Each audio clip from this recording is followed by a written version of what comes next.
Good morning. গতদিন তো ভিডিওতে শেয়ার করেছে 2025 সালে 17ই জানুয়ারির আমার বিবাহবার্ষিকীর ভিডিও। আর আজকে শেয়ার করি চলো যে বিবাহবার্ষিকীর পরের দিন কি হয়েছিল। তো সেই সময় তো সবে আমার আতুর কমপ্লিট করে উঠেছিলাম আর কি, কয়েকদিন হলো। তার মধ্যেই আমার বিবাহবার্ষিকী পড়েছিল।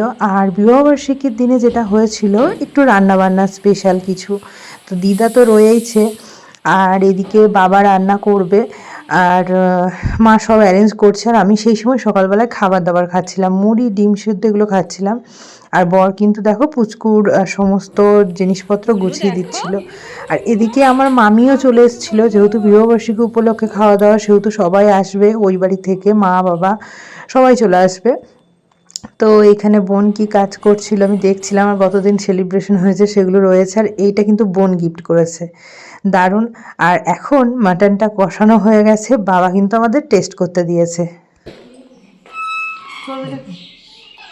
ঝাল আর লবণটাকে আর দিতে হবে, ঝাল মিমি ওই ছোট দিস না, যা মিমি যা।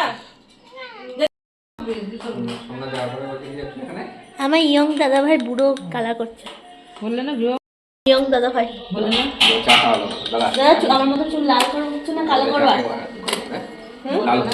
বললে না যাবো আমার বাপের বাড়ি, এখানে আমার শ্বশুর বাড়ি। আর এইখানে রয়েছে পিতলের হাঁড়িতে মাটন কষা, কষা না ঠিক ঝোল রান্না করেছে, এত সুন্দর খেতে হয়েছিল কি বলবো। আর বাবার হাতের তো মাটন রান্না সে স্বর্গর থেকেও কম কিছু নয়।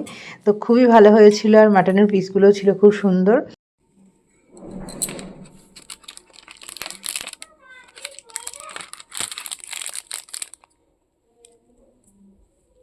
নাও তোমার গিফট। আর এদিকে খাওয়া দাওয়া শুরু হয়ে গেছে, মা কিন্তু সবাইকে, মা দিদা মিলে খাবার দাবার দিচ্ছে। এদিকে শ্বশুরবাড়ি থেকে কিন্তু যা আর আমার শাশুড়ি মাই এসেছিলেন। আর এদিকে আমরাও খাওয়া দাওয়া করব, ওরা খাওয়া দাওয়া করছে যেহেতু আমরা বসেছিলাম, তারপরে আমরা দুজনেও খেয়ে নিলাম, আর সাথে বাবা মা সবাই একসাথে খাওয়া দাওয়া করে নিয়েছিলাম।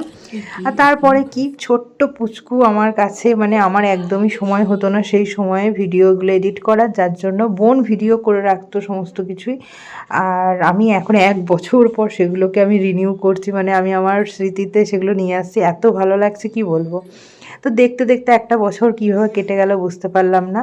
এখানে কেকগুলো কিছুটা প্যাক করে দিচ্ছিলাম বাড়ি নিয়ে যাওয়ার জন্য, শ্বশুরবাড়িতে দেওর রয়েছে, দেওরকে দেওয়ার জন্য।